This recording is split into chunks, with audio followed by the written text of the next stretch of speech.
Today's class is dedicated by Gila Sachs as a thank you to Rabbi Farhi and family, the entire Safra Synagogue and its team, in honor of my wonderful sister's birthday, Ronit, for continued miracles this Hanukkah and always Hag Sameach to everyone. What a beautiful message. Hazaka Baruch. Okay. Yimaleh Hashem kol mishalot libech l'tova. You should have a wonderful birthday. And as you should know, a person on their birthday has the koach to be able to give blessings. Oh, but it has to be a Hebrew birthday. Is it a Hebrew birthday? English birthday is nice. That's when you get the prezis. But is it today as well? It might be today as well.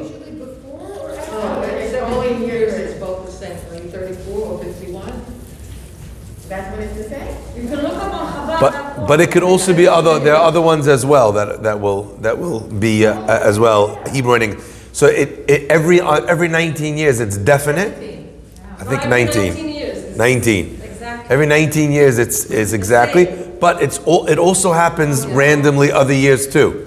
So I'll check for you the day afterwards if you want to know, and then you could give us all a bracha.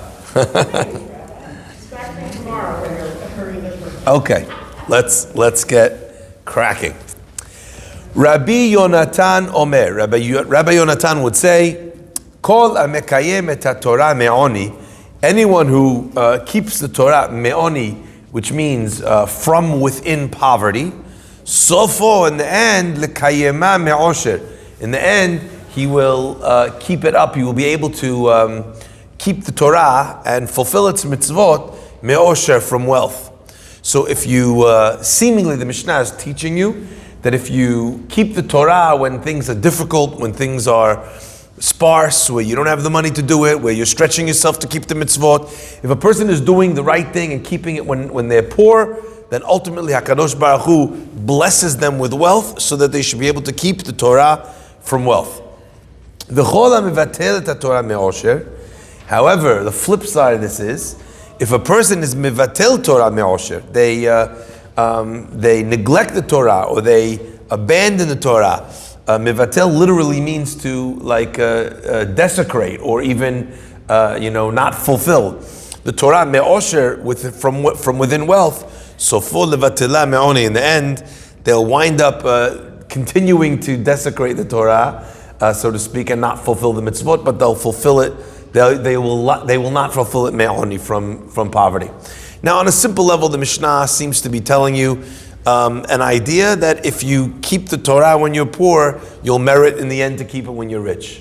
And if you don't keep the Torah when you're rich, then in the end you won't keep the Torah when you're poor. That's on the surface level of the Mishnah. However, there's an obvious group of questions that comes when we look at this Mishnah and we ponder it together, which is what we like to do after we read the simple interpretation of the Mishnah. We like to rip the Mishnah apart a little bit together, and you'll see there are some obvious questions. Can anyone have any questions at first glance at this Mishnah? Yeah, does it mean that you're going to be wealthy if you keep it in poverty? Literally, that's what it says. On a literal level, it says, will ultimately fulfill it in wealth. You have a question on that? I think you do, but you don't want to say it. I don't know, from what you just said, it sounds like no question. No, I think you have a question. I just don't think you want to say the question. No, but why to be poor? I think the question you wanted to ask, but you're not asking, maybe tell me if I'm wrong, is that, what do you mean? I know people who kept it when they were poor. They never became rich. I think that's the question. You wanted to ask? That wasn't the question, but yeah. Okay, all right, yeah. What's the answer? I'm wondering, poverty actually has to do with material things in the world. I wonder if there's different. Okay, we'll explore what that means, a wider definition of that as well. Excellent. Yeah, any other? But if you're rich, you can also carry the Torah. It doesn't say, that doesn't talk about. So, in other words, what you're saying is, what about the eventuality of someone who keeps the Torah when they're rich? Yeah. One would think that if you keep the Torah when you're rich, Hashem says, you'll stay rich. That's what one would think, correct? What's interesting to me is a flip side of that question. The Mishnah says, Kol mekayem Torah me'oni. If you keep the Torah when you're poor, then in the end Hashem will allow you to continue to keep it when you're rich. Then the Mishnah says, and if you desecrate, if you do not keep the Torah when you're rich, so for in the end, levatela me'oni, you're gonna not keep it from poverty. Why? Maybe when he becomes poor, then he'll start keeping the mitzvot. Why is the promise, so to speak, that you'll desecrate it in poverty? The promise should be that in other words, you had the money, you didn't do the mitzvah. What should the punishment be? That you lose your money, right? The punishment shouldn't be that you lose your money and you still don't do the mitzvot. That should be right up to me. So that's a strange part of this Mishnah. It's almost as if we're only looking at like a very narrow mirror image, and not kind of allowing for the multiplicity of possibilities that are here. All right? Okay, so let's look at this Mishnah together for a minute. The Gemara in Ketubot tells us, in Ketubot Daf Samach Bet, that Rabbi Akiva, in his youth, he was a poor shepherd. Did you guys know that? He was a very poor shepherd.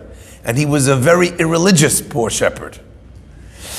And he caught the eye of a woman whose name was Rachel.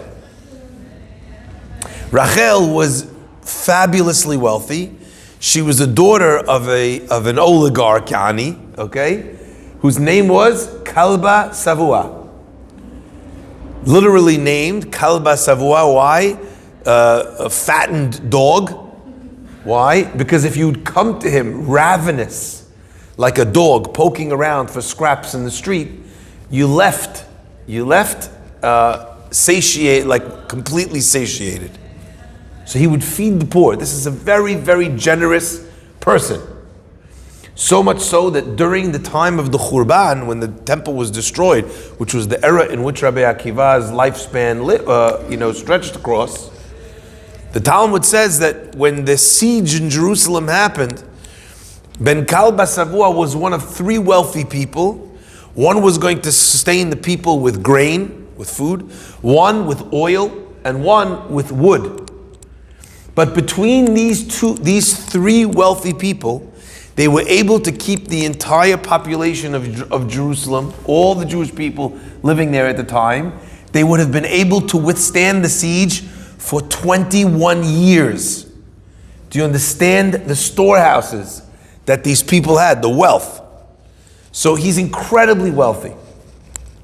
Rachel brings home, her prospective shidduch, and the father says, over my dead body, if you marry this guy, he's a not religious guy. He was very anti-religion. He used to say, show me a Talmud scholar and I'll bite them like a donkey. That's what he used to say. Ben Kalba Savua said to his daughter, if you marry this person, I'm cutting you out of the will. I'm cutting you off, you'll be on your own.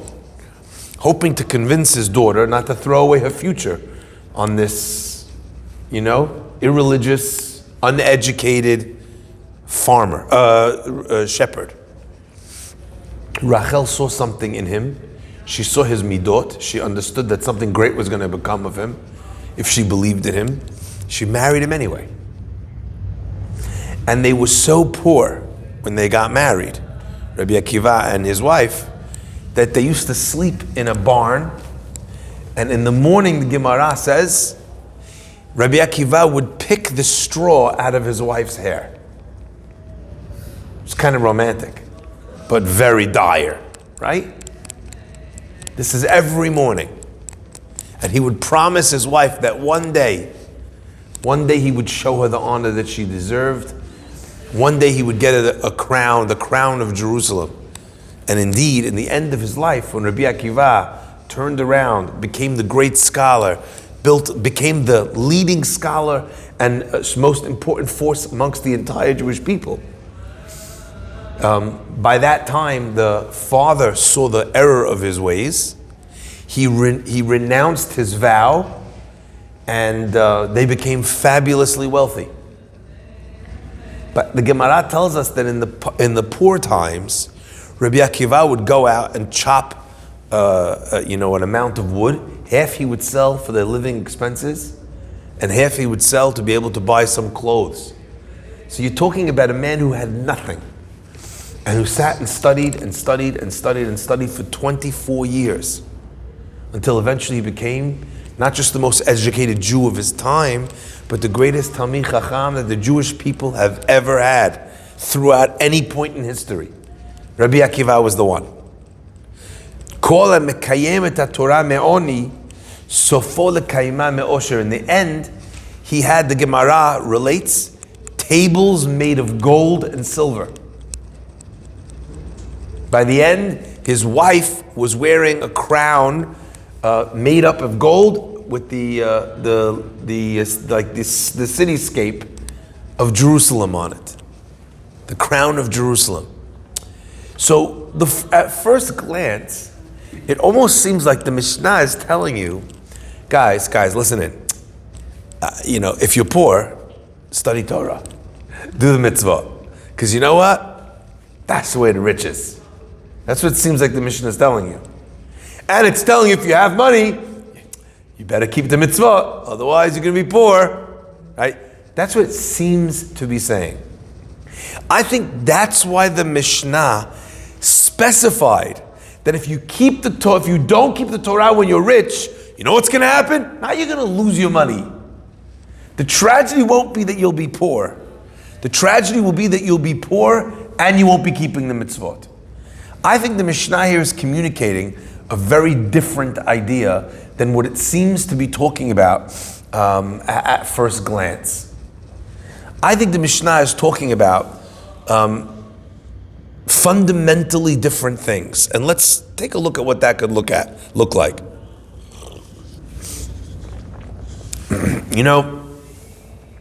Sometimes you look at a mitzvah and you see a mitzvah, and then you add on the mitzvah different ways of fulfilling the mitzvah, and you think that it's a mitzvah plus extra credit. So let me give you an example. In this instance, it would be, I have the mitzvah of Torah learning, plus I have the extra reward because I did it when I was stressed, when I didn't know where my next meal was coming from. So the mitzvah is the mitzvah of Torah. The circumstances within which I kept that mitzvah are the circumstances of poverty, the circumstances of anxiety, of worry, of, I know that I could really be spending this time instead going to the office or trying to hawk things on eBay, okay? I know that I could be spending my time, lightening the burden of not having money, of, feeling like I can't make the rent, or seeing other people who have things that I want and not being able to have those things. So deciding, so to speak, to give precedence to the Torah over these other things. So one way of looking at that is that I have the Torah plus the extra credit.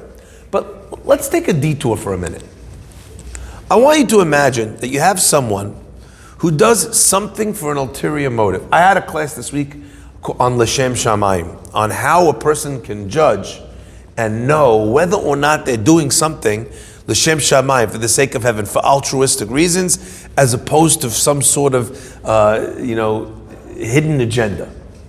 Yeah. Now, let's imagine for a minute, you have a person who's helping someone pour out. Why are they helping the person who's pour out? Because it will bring them honor. What did they do? Did they do an act of tzedakah for the sake of honor?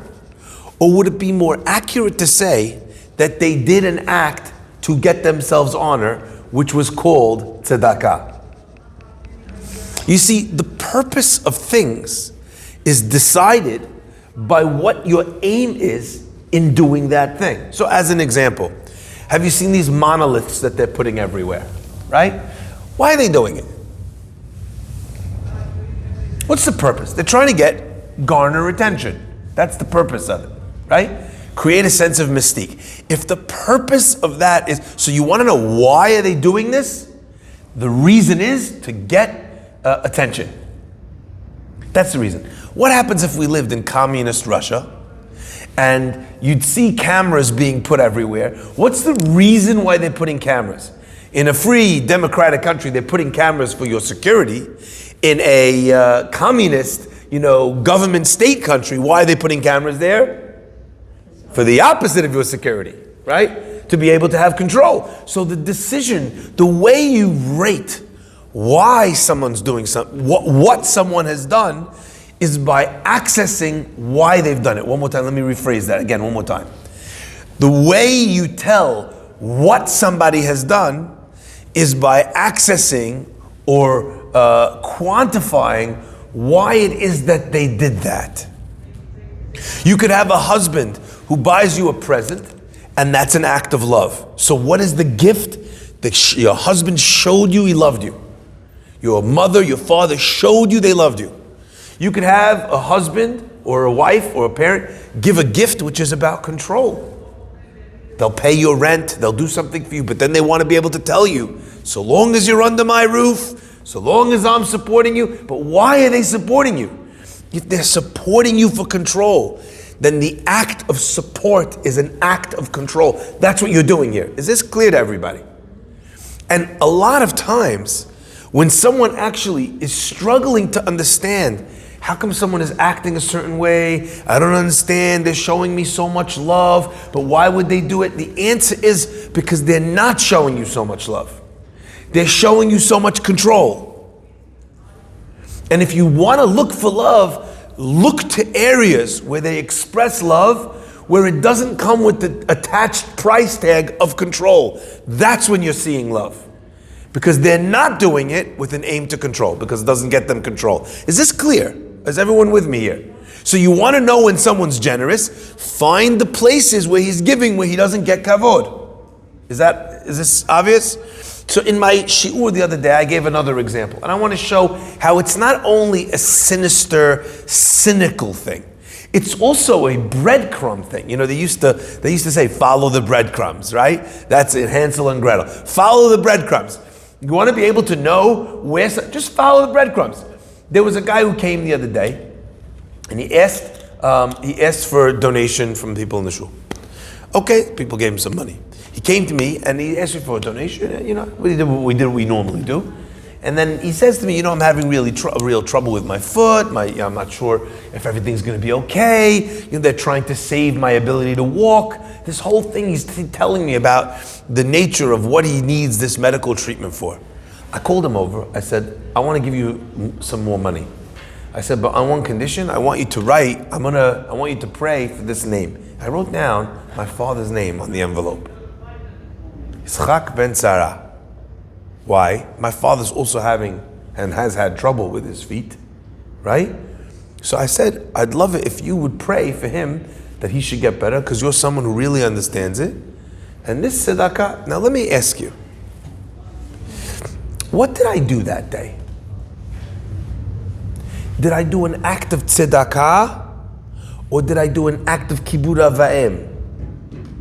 Now, on a surface level, of course I did both. Of course I did both. But you want to know what I really did? What did I really do? I really did kibud avayim. My purpose, my drive in this was for him. Gave the guy something that he could give also, as opposed to just. I don't think it wasn't on my mind. On my mind was a great opportunity to help my dad. See that? Now, I'm not telling you that in Shamayim they're not going to give you the mitzvah of tzedakah because you did it for a reason. That's not my point here. I'm saying if we want an accurate definition of what goes on, because that's very important in understanding the way we operate, why we do things, why people do things in their relationships with us. If you want to know what someone's doing, ask why they're doing it. And then label what they've done, why they've done it. All of a sudden, a lot of things clear up. People want to know, how can it be such a nice person did such a terrible thing? Because all the nice things that he did were in order to be able to create for himself or herself a platform so that they could do what they did in the end. That's how it happened. So if that was a drive for power, then this terrible thing that they did was a drive for power. Don't be surprised.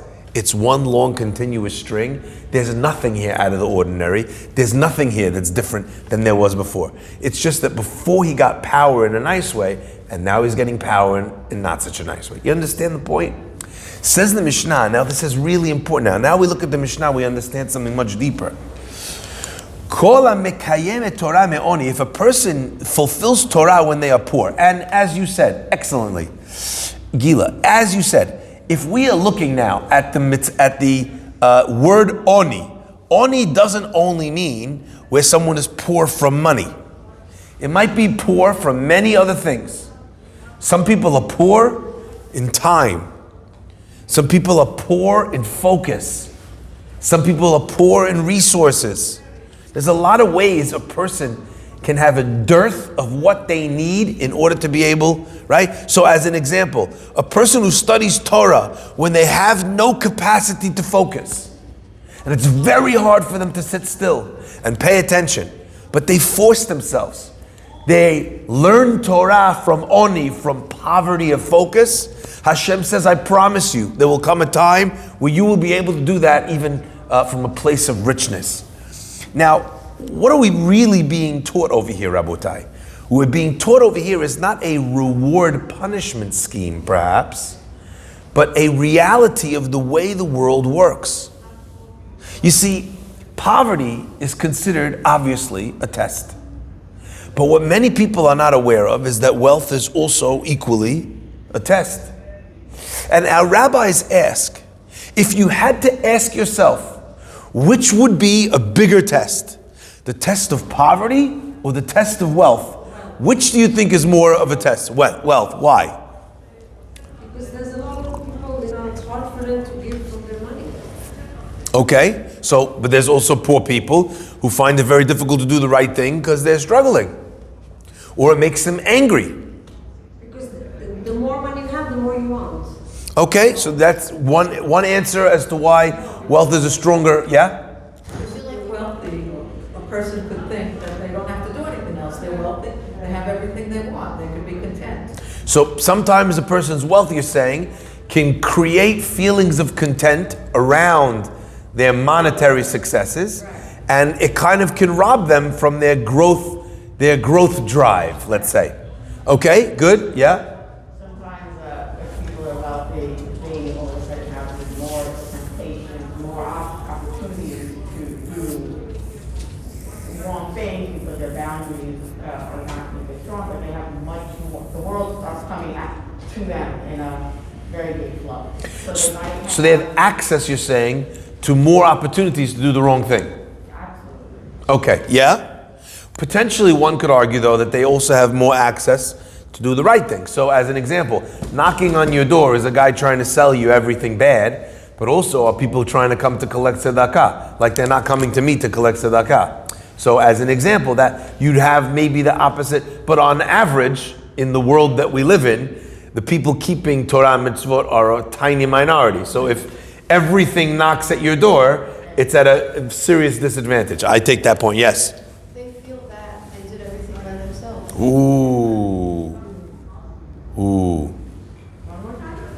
Ooh, Leah said, one more time, Leah? They feel that they did everything by themselves. They feel like they did everything by themselves.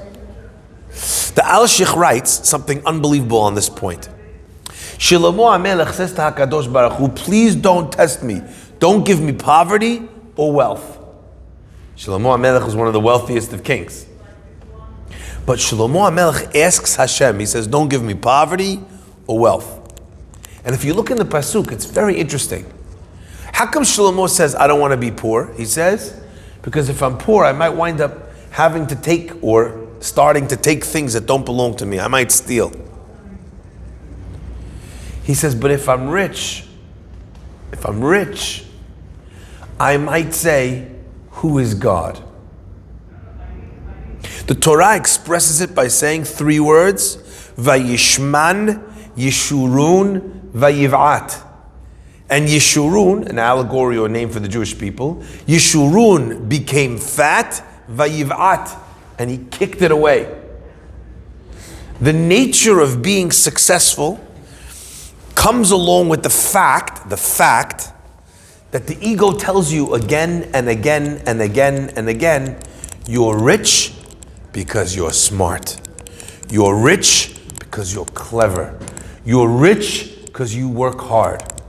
It is a great fallacy of the rich that the reason why people are poor is because they're lazy. It's not true. It's not true. I mean, you listen today to the news and you hear politics.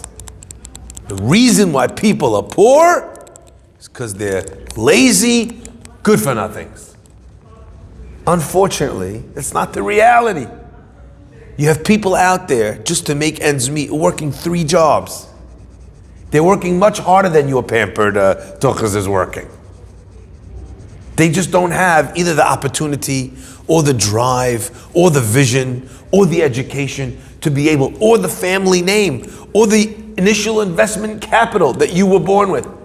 There's many people who, if they applied their work ethic to your privileged background, would do far better than you with what you were given.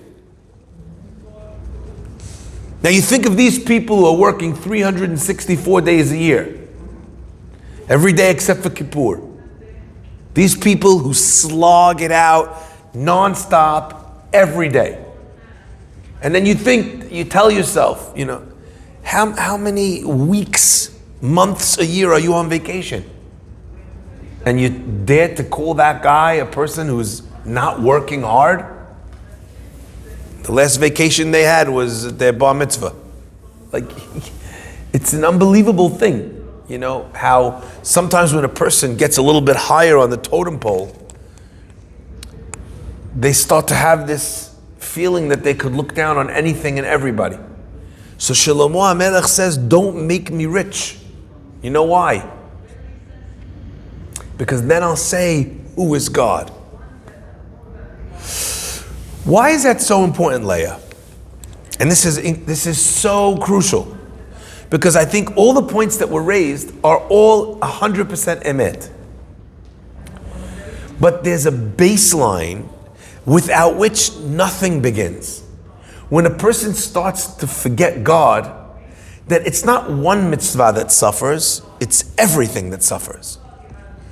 Their lashon hara, their honesty, their integrity, their loyalty, their everything suffers because you start to think that you're in charge of the world. And along with that feeling goes everything. So says the Mishnah, one second here. If you fulfill the Torah when you're poor, in the end you'll fulfill it when you're rich. And what's it communicating? It's telling us that in these 2 tests, if you manage to be able to sustain yourself in the test of wealth, God says, okay, you won. Now you go to level 2. That's what the Mishnah is telling you. If you succeeded in poverty, Hashem says, okay, let's see if you could manage in the next stage. We're giving you a raise. Just like when you get a raise at work, you get more responsibility. Hashem says, okay, I'm giving you a raise. Let's see if you could remember me when you have all the money in your pocket. When you don't need to pray to me on payday that something else goes your way because you can't afford rent and tuition and kosher food. Let's see if you'll remember me then. God raises the stakes and raises the challenge. But says the Mishnah, when a person is mevatel Torah, they desecrate the Torah out of wealth. Hashem says, oh, you failed at the higher test? Maybe let's see if you could manage with the lower test. That's not a punishment. That's God challenging a person to be their best. If they started low, Hashem says, you succeeded, let me give you high. But if a person failed at high, what does Hashem say? I'm not firing you, let me try you at low. But we left with our question from before. If that's the case, why is the Mishnah assuming I'm going to fail at low? And the idea is something that's very, very beautiful. The great Chachamim used to teach that it's much better in life to start off poor and get rich than it is to start off rich and get poor. Now, if you're imagining that you start off rich and then you have many years of poverty, right? so then it's obvious. But I'm talking about when that's not the case. When it's the amount of time where this would be a big chidush. Let's say it's an equal amount of time. You could spend the first 20 years of your life rich and the last 20 years of your life poor. Or you could spend the first 20 years of your life poor and the last 20 years of your life rich. Which would you rather? I don't know. I'm not so sure that that's an of course. I think I'd probably rather, logically, I'd rather be rich when I'm young and have the kids and expenses. And then when I'm older, and now, you know what? I don't need to go out as much. And anyway, all this rich food from the restaurants is not healthy for me. And anyway, my kids are married off. And anyway. Maybe I'd rather be rich than poor. Anyone disagree with that? The Mishnah here is not giving you financial advice. What do you want to say? No, I disagree with that. Why? Because what's retirement? That you could relax, you could have peace of mind. I agree with her. I think retirement needs to be relaxing and peace of mind if you struggled in the early stages. Okay. But if you didn't struggle and you had your vacations early, so you don't need to relax so much from your life that was great. Now again, one more time. My first point was a financial one. And I said that financial point is not what the Mishnah is coming to teach us. The Mishnah is not saying, which would you prefer? Like some sort of childhood game. What's the game they play? Would you rather, right? Would you rather rich than poor than rich? The Mishnah is not taking a poll, okay? Everything with the Mishnah is there to teach you something. And hopefully I want to uncover that, but Leah. I just want to say that if you're poor and then you're rich, you appreciate it so much. Because maybe you daven, and then you've got what Hashem meant for you, but you have to daven for it. And I think it's kind of like when you find a shidduch and it takes a really long time. You appreciate it when you find it. When it's, if you went through a bad marriage and then you find, second marriage. So let's take the drone view for a second. Let's pull the view of the, all up top. When they say a person, you don't appreciate something until it's gone? Yeah? So technically, in appreciation dollars, you could have it and then lose it, but then appreciate it later. Or you could not have it and then have it and then appreciate it then. You wind up with the same amount of appreciation. The huge difference is, in one case you appreciate it and don't have it. So your appreciation of it is not when you have it. In the other case, your appreciation of it is when you have it. So surely that makes more sense, Leah, right? Like you're saying. You got it? So on aggregate, it's not that in one case you have more appreciation, in another case you have less appreciation. It's that when you're appreciating it, you're actually in that moment enjoying it. Okay? Now, the Mishnah is communicating a very beautiful and a very powerful idea. And I think this is a crucial idea, and in a minute we're going to kind of try and steer away from the rich-poor financial type and look perhaps at a wider understanding at what it means to have and to not have. Okay? Let's look for a second at the Jewish people going down to Mitzrayim. Our rabbis ask, it says by Avraham Avinu that when God came to him and told him that the people of Sodom were going to be punished, what does Avraham do? He prays, he bargains, he pleads, he begs, please Hashem, don't do this. What about if there's 50 people? What about if there's 40 people? He keeps bargaining with God. But then God says to him, a little later in the parasha, Yadoa teda, you should just know, Ki ger yezaracha be'etz lahem, your children will be sojourners in a land that does not belong to them. Ve'avadum ve'inu otam 400 shana. And the nation there, the host nation, is going to enslave them. They're going to torture them for 400 years. And after that, they'll leave and they'll have... How come Avraham, when it comes to the people of Sodom, Avraham prays and bargains and begs, but when Hashem tells Avraham what's going to happen to his own children, not peep. Avram turns around, thank you, goes home. The answer is that when it came to the people of Sodom, God said, I'm going to destroy the people of Sodom. Abraham begs, please, Hashem, please, please, please. Here, that's not what God said. I'm going to torture your kids, make them slaves. God said, I'm going to have your kids go and become avadim. They're going to be pressured and tortured and after that, they will leave with a great treasure. And they're going to become my people. I mean, Abraham understands that if the point of being in Egypt is so that they could leave wealthy, then it's worth hurting and it's worth being poor to ultimately be rich. Again, we're not talking finances here. Abraham understands that the only way to become Abraham is to stand against the whole world, to be lonely. The only way to become Abraham is to fight with his own father. The only way to become Abraham is to be the outcast, is to have someone try and kill him, throw him into a furnace of fire. When someone has that level of commitment to be able to slog through the most difficult things, then they create in themselves a dedication to something which is ironclad. If you have a custom to give charity when you're wealthy, and it doesn't really mean all that much, it's easy, you haven't acquired that thing. If you go to the gym when someone comes to your house, and is your private personal trainer, they come into your bedroom, they're moving your legs up and down, that doesn't mean that you are now on the road to exercise success, because you achieved it in its easiest possible instances. But if you're a working mom and you want to work out and you made sure, because you got to get the kids off to school, that you get up exhausted at 6 a.m. and you go for your run, if you're running like that, you've acquired something that cannot be shaken.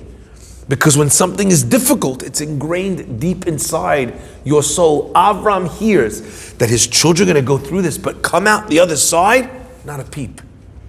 But God never said, I'm going to destroy Sodom, and after that they're going to be great. Or after that they're going to be the chosen people. Or after that they're going to be better moms, dads, brothers, sisters, humans. Abraham prays because there's no upside at the end of it.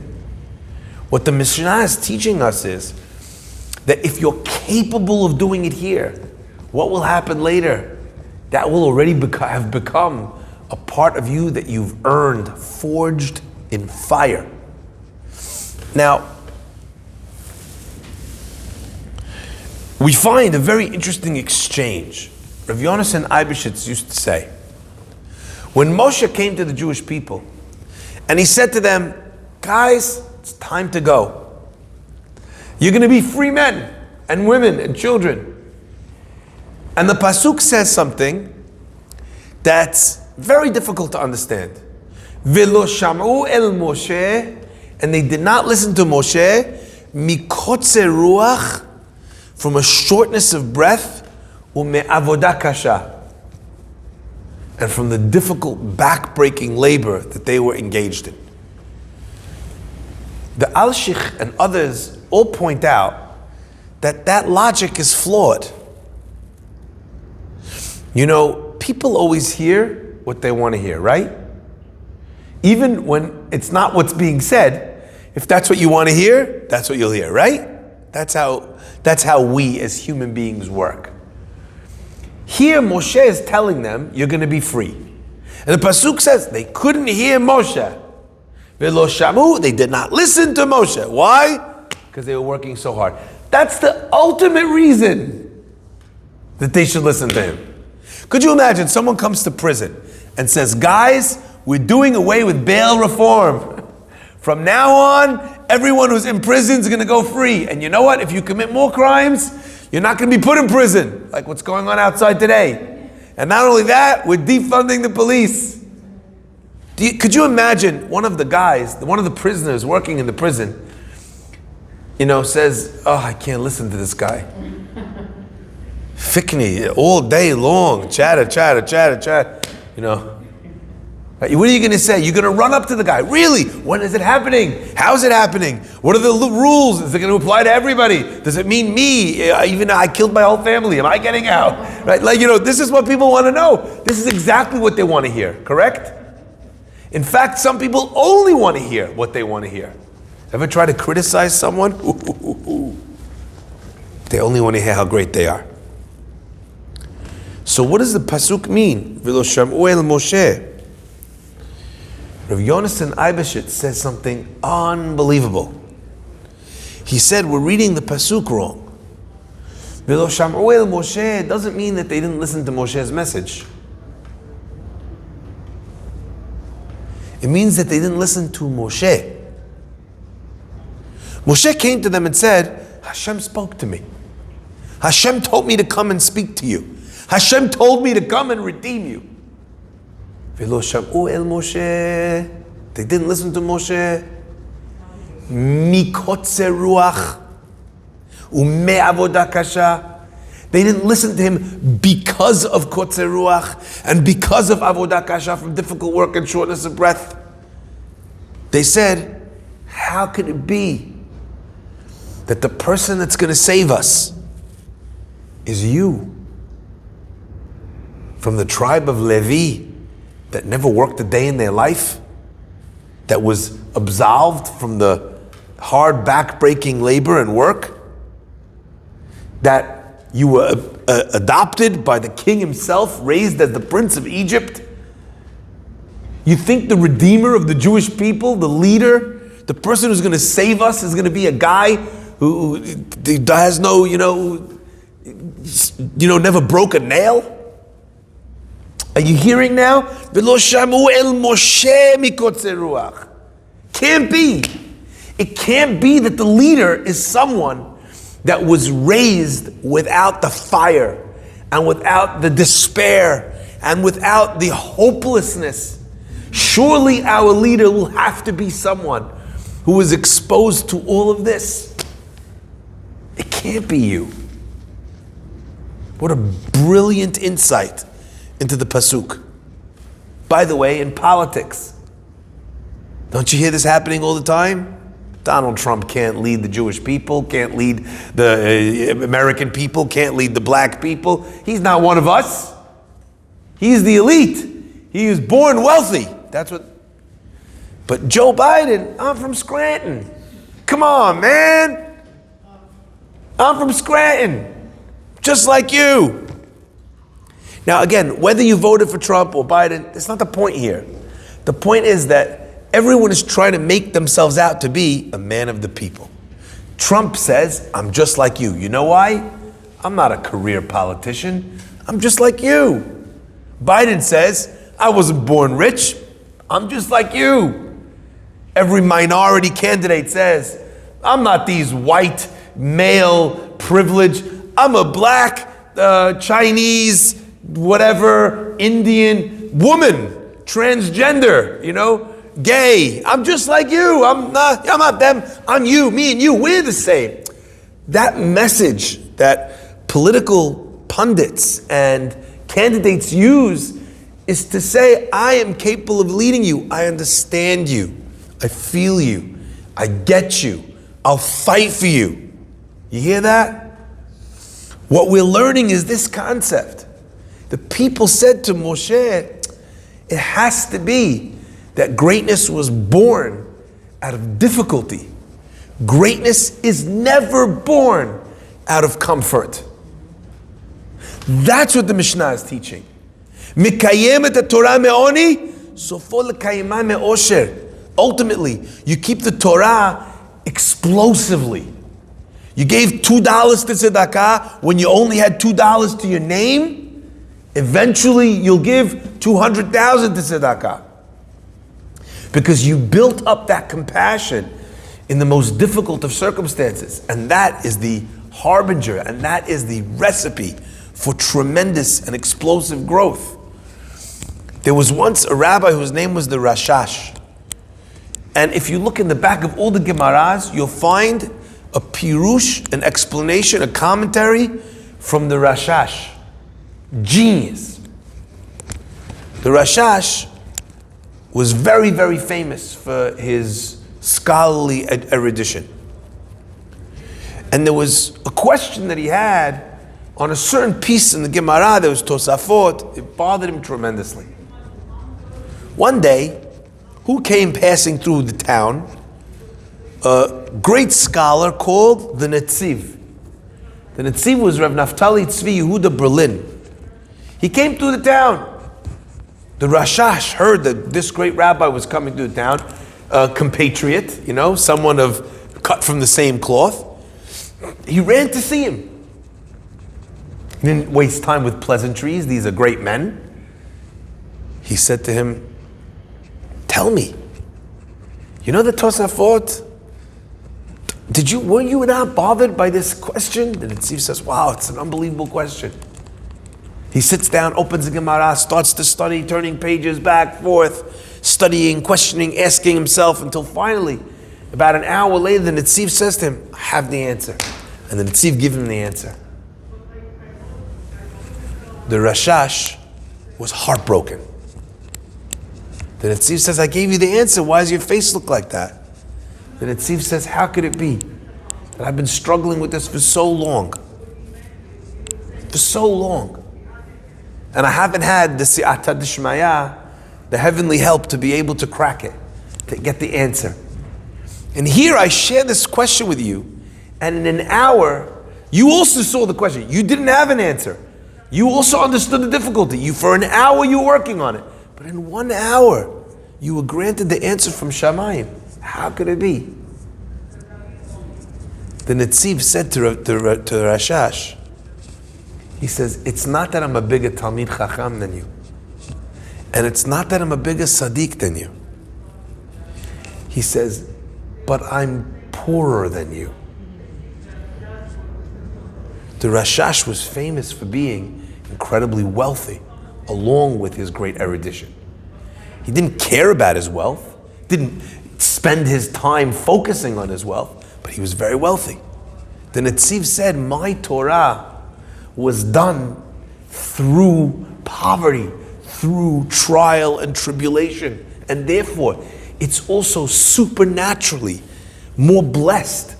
The outcome of my mitzvah is more blessed than the outcomes of your mitzvah, because it took more for me to be able to do it." What an unbelievable idea. Sofo l'kaima me'osher.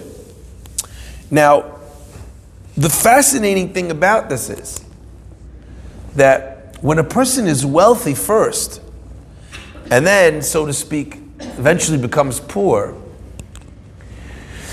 the question actually becomes, what carries as a stronger message in perpetuity? So as an example, a person lives a hard knock life. And then time goes on, and then they make their money, and then they find their shidduch, and then their relationship with their child improves, whatever it was that they were poor in from before. That pain that the person had before is something that they remember forever. So when you're pained first, and then you have resolution, the gift of those memories and that understanding and that compassion rides with you in to your newfound beracha. However, when it's the other way around, and you were rich or happy or fulfilled or married or whatever it is first, and then you experience the difficult times, it's not as easy to carry the joy with you into the pain as it is to carry the pain with you into the joy. Why? We've discussed this a few times. Pain, Rabotai, is the most fundamental, elemental of any experience that a human being can experience. It's wired more deeply into their subconscious than any emotion. More than love and more than pain, more than and more than happiness, and more than satisfaction, fear and pain, because before we are human, we are living beings. There are instincts drilled into the human being where a bug will come your way. You don't even think about it. It's so deep within yourself, your psyche, that your brain doesn't need to engage and then make a decision. You don't need to decide, does this make me happy? Does this not make me happy? Do I like this? Do I not like this? Fear is before you think. It's hardwired. So when you have fear first and pain first and then go into a happy time, you're capable of bringing that with you. Because although you now rewrote your memories, this is much deeper. When you have joy first, and then you're going into pain, what are you experiencing now more sharply? The pain, the fear. It's why people find it so difficult when they're struggling or suffering emotionally, or physically, or romantically. It's so difficult for them to focus on the good things that they have in their marriage, in their relationship, in their life. Because pain just overrides. So we only really have one condition, though, for this to be the case. For you to be able to take all the oni, the poverty, the suffering, the difficulty that you had, to take it with you. There's only one prerequisite, one condition. And that is, are you willfully trying to forget? One of the things they say about the nouveau riche, the newly rich people, is new money always feels the need. What's the difference, new money and old money? Old money is comfortable in itself. It doesn't feel the need to prove itself. New money, you need the bright green Lamborghini. Why? Because I suffered enough, everybody needs to know I'm here. That's new money. Old money has a very discreet element about it. You know why? Because the opposite. They've already had the notoriety and the fame. They're actually sick of it. They'd rather people did not realize or did not know. They only want to show off amongst themselves. They don't need anyone else there. You see that? This idea of the newly rich, the concept of the new rich is, I need everyone to forget where I came from. And the person that's most important that they forget where they came from is me. When you're trying to erase that past, that's the only way that you don't bring it with you. Because you're trying so hard, it's almost like you're actively unlearning the lessons that you had. One interpretation of the promise that God makes to Abraham is, it says they'll go and they'll be slaves in Egypt and they'll be tortured for 400 years. Then they'll leave with a great wealth. Most interpretations explain a great wealth to mean the physical opportunity, accoutrements that they took with them from Egypt. The golden vessels, the jewelry that they borrowed from whomever. But one understanding of the Rechush Gadol was that God told Abraham, you asked me a question. I promised you I was going to give you the land of Israel. And what was your response to me? What did Abraham say to God when God said, I'm going to give your children the land of Israel? Abraham said, Bameh eda ki irashena. How will I know that my children, that my grandchildren will inherit it? How could it be that Abraham, the man who showed such great faith, who never questioned God, when God told him, I'm going to give you this piece of land over here, now Abraham has questions? No questions by the Akedah. No questions by Lech Lecha. Now, so tell me about this land. I don't think, how do I know my kids are going to get it? What's going on here? Our rabbis explained to us that Avram's question wasn't, how do I know? Show me some sort of divine, contract. Avram's point was the opposite. Avram said, God, you're good for the money. But how do I know that my children and my grandchildren will be enough like me that that promise will still be valid? Bameh eda ki irashena. Look at that word, irashena. If he's asking, how do I know that they'll inherit? Why doesn't he say, Bameh eda ki yirashu, that they will inherit? He asks, Bameh eda, how will I know that I will be able to give it to them as an inheritance? Irashena. What Avram is asking, how do I know? I've done it. Good. I've got my son. He's following the path. Great. How do I know that my grandchildren, my great-grandchildren, how do I know the Jews will stay the Jews? That they'll stay the course? That they'll want to be with you? And God says to Avraham, you know how? Because I'm going to mold them in a furnace. The Navi calls Egypt the Kur HaBarzel, the melting place, the place where the furnace of fire, where you shape barzel, where you shape iron, which was the strongest of metals at the time. Do you understand this point? That's what Avram's asking. And therefore the Torah tells us again and again and again and again, to the point where it almost seems like it has some sort of weird obsession. Remember the time you were in Egypt. Remember that you were slaves in Egypt. Remember when I took you out. How many mitzvot? Zecher l'yetziat Mitzrayim. Why? Why do you keep reminding me of this? And the answer is, because the great gift that God gave the Jewish people, that they left Egypt, was they understood how to serve. They learned that at the hands of their Egyptian taskmasters. But they learned how to serve. And God says, now you know how to serve. Perfect. And then he just flicks Pharaoh away as the being that they serve. And Hashem steps into the light. All that you were doing, just do it now for me. You got that? That was a great gift. But there's a challenge, a problem, a worry. After all that suffering, what if we forget?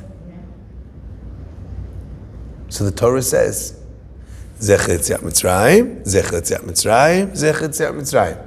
Kiddush and the Amidah and the prayers again and again and again and again and again and again and again, because to forget that pain would be to forget the greatest gift that you ever received. I think perhaps that's what our Mishnah is communicating when it says, Kol mekayem et haTorah me'oni, sofo lekayema me'osher. If you keep the Torah, kayema means to keep something in existence. If you keep the flame burning, then in the end you'll be able to keep the flame burning through anything. With one exception. And the one exception is if you don't try to forget. How many times is a Baal Teshuvah trying to forget that they're a Baal Teshuvah? It's the greatest honor. The other day, I have a dear, dear, dear friend. I'm going to change his name just so it's not obvious. You know who I'm talking about. Right? Guy reached out to me and he said, how's it going, Rabbi? And I said, oh my gosh, Stephen, how's everything going? I'm so happy to hear from you. La la la la la.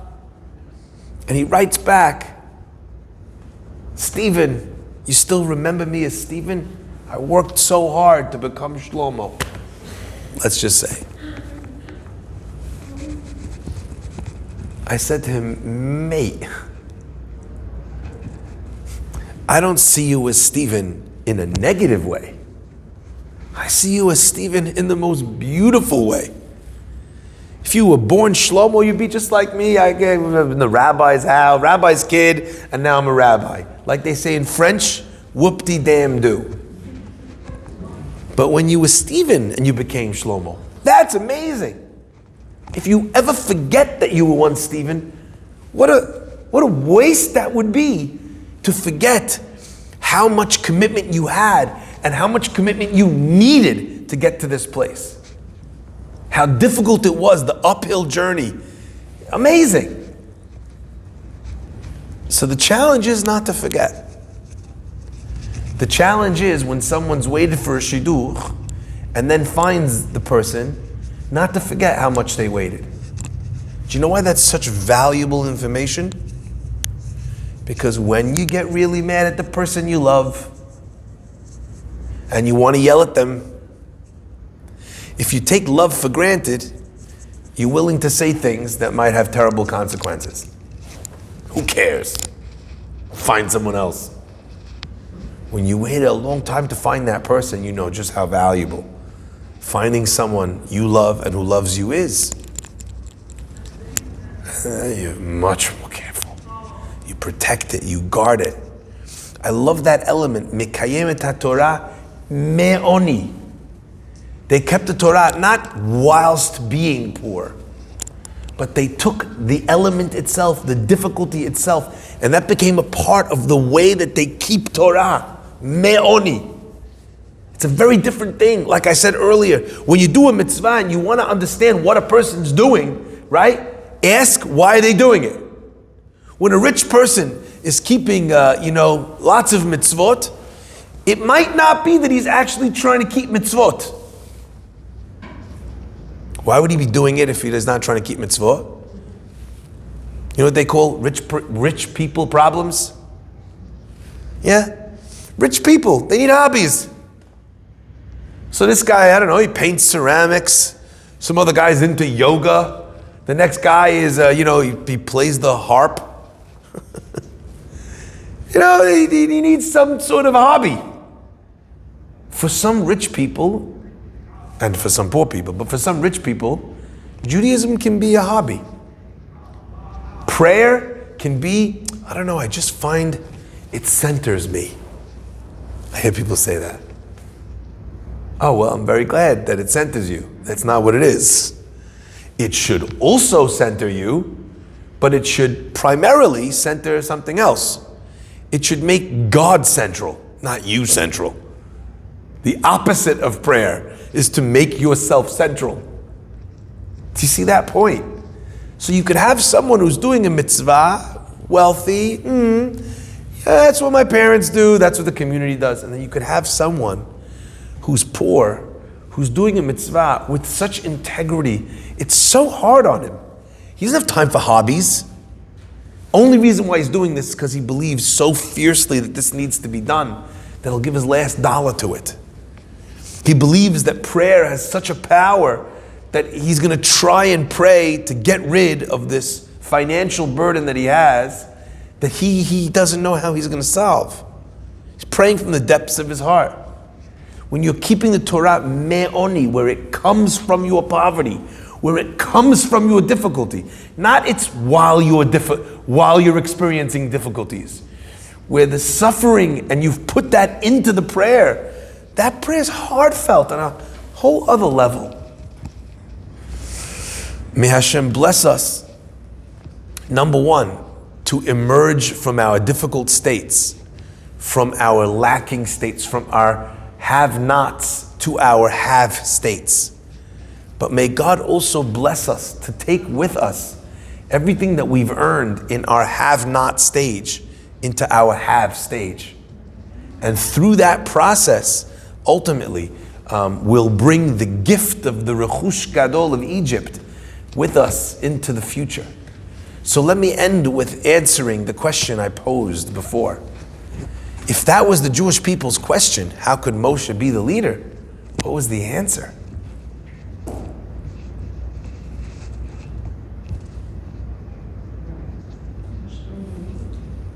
The answer, my friends, is perspective. One more time. They said, how could it be you? Rav Yonasan Eibeshit said. You didn't suffer. You didn't have. You didn't work a day in your life. You what's it called? You grew up in the palace. Perspective.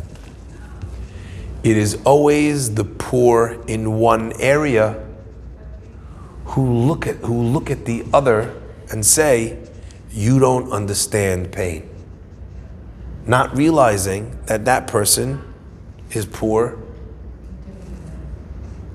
Moshe didn't know suffering? What, you mean the kid that was stuck in a basket, abandoned by his mother because they were hunting him for his life? You mean, 1 second, so you mean the kid that actually wound up growing up in the house even though he wasn't Egyptian? Do you mean that kid? Do you mean the kid that risked his life because he saw a Jewish person get and threw everything out the window? Do you mean the kid that was almost executed for that? Do you mean the kid that ran away from home, so who didn't even have family? At least you, in your poverty, in your hard work, had your family. He was on his own. First in a foreign home, then in a foreign land. This is a person whose empathy was so great that when he'd see someone struggling, he would literally put his shoulder underneath it and say, "If only I could take your burdens," just to lighten their load. But again, in that moment, we're so self-absorbed with our pain that we're happy to say to the other person, "You just don't get it." Ultimately, Moshe felt their pain incredibly intimately. And he gave up everything for them. And he was here in the position of leadership, not because he wanted to be so and didn't deserve to be so, but because it was the very last thing that he wanted. And God is begging him for 7 days. They argue about it. Moshe doesn't want this. But that's what they don't see. They don't see that there is poverty and have-nots in many, many, many different ways. It's always everybody in their space looking at someone else and calling them lucky. But it makes you wonder, maybe there's someone out there looking at me and calling me lucky. And maybe my outlook in my life doesn't need to be so full of doom and gloom, because there are billions of people who would trade places with me in a heartbeat. Hashem should bless us with a beautiful, beautiful week. All right, see you next week.